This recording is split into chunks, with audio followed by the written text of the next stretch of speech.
Regarding weak and very weak hadith, then by the unanimous consensus of the scholars, these cannot be used to base our theology on.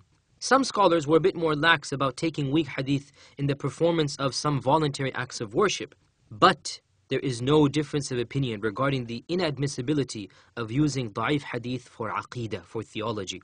Therefore, any hadith that is weak regarding the Mahdi or regarding anything else of our theology cannot and should not be taken as a source of our beliefs. With this prelude to the actual science, the question that most of you might be asking is, how exactly do I know as a layman if a hadith is sahih or da'if, is authentic or not? Well, to be very realistic and frank, there simply has to be an authority that a layman takes as his or her reference point. In other words, for the layman, there has to be an element of blind following. Of course, this rule does not apply to Sahih al-Bukhari and Sahih Muslim.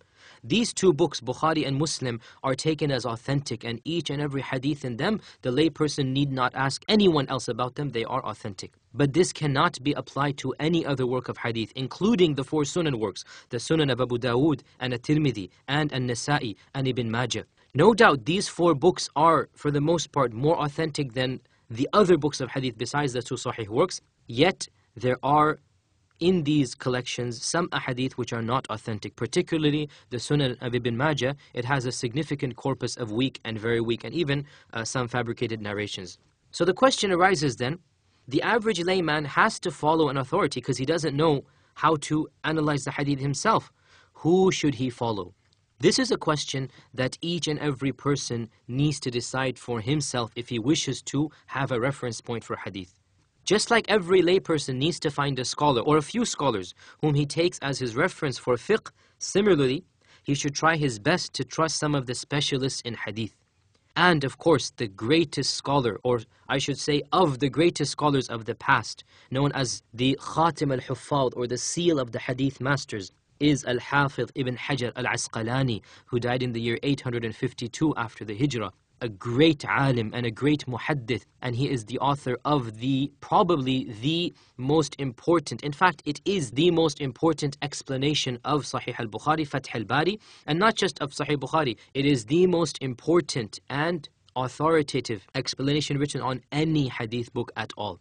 And there are many other scholars that are famous past and present. Of the ones who died middle part of the last century is Sheikh Ahmed Shakir. Also in our times recently, Sheikh Muhammad Nasiruddin al-Albani has done much work in hadith, and in my humble opinion and the opinion of the vast majority of scholars as well, his work is of extremely great benefit. And of course the point being, the more that one studies the sciences of hadith, the more one can judge by himself who he is qualified to take hadith verdicts from.